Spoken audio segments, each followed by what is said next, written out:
Nous allons voir comment faire une capture d'écran. Une capture d'écran, c'est le fait de sauvegarder sous forme d'image les informations qui s'affichent à l'écran de l'ordinateur.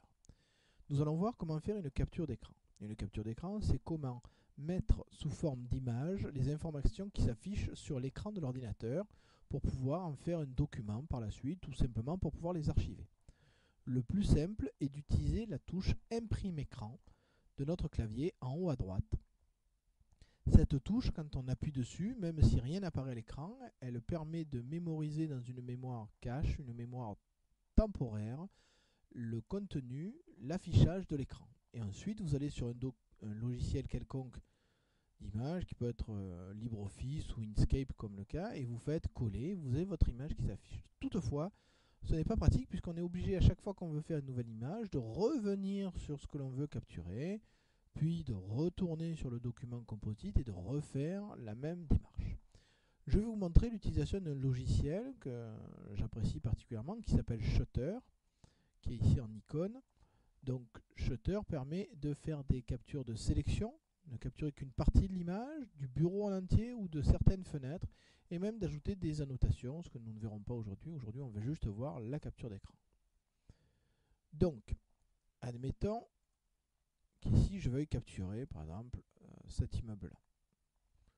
Donc, soit je fais Imprime écran, et vous voyez que pour me signifier la capture, j'ai un petit flash qui s'est fait sur l'écran.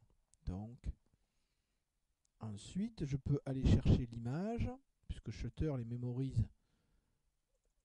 directement. Donc, j'ai ici capture, vous voyez. Hop. Donc, j'ai mon écran qui a été capturé. Bon. Ensuite, évidemment, je pourrais la retoucher comme une autre image classique. Si je désire, je peux faire une capture de sélection. Donc, je clique sur sélection. Et vous voyez que l'image devient grisée. En haut à gauche s'affiche un zoom qui me permet de positionner très simplement le curseur.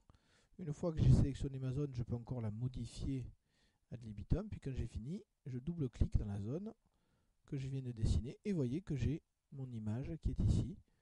Qu'après, je vais pouvoir mettre dans un logiciel de retouche d'image, quel que soit celui que je veux, qui me permettra par la suite, je sais pas moi, soit de modifier sa taille, soit de faire une rotation, soit de faire des montages.